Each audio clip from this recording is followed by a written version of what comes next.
Welcome back to Stuff About Tutorials. Today we are talking about how to turn off notification for WhatsApp in desktop. Why would you want to know how to turn off notification for WhatsApp in desktop?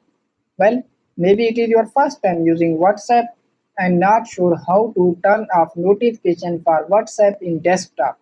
So today I am going to show you how to turn off notification for WhatsApp in desktop. Check video description and I will try to leave the written instructions.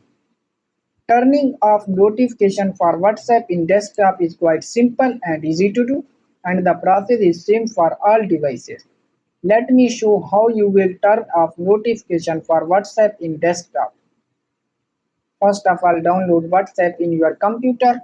Now open it. Here is my WhatsApp web home screen, and then click on settings in the left bottom corner. And now click on notification. And now click on toggle button to turn it off.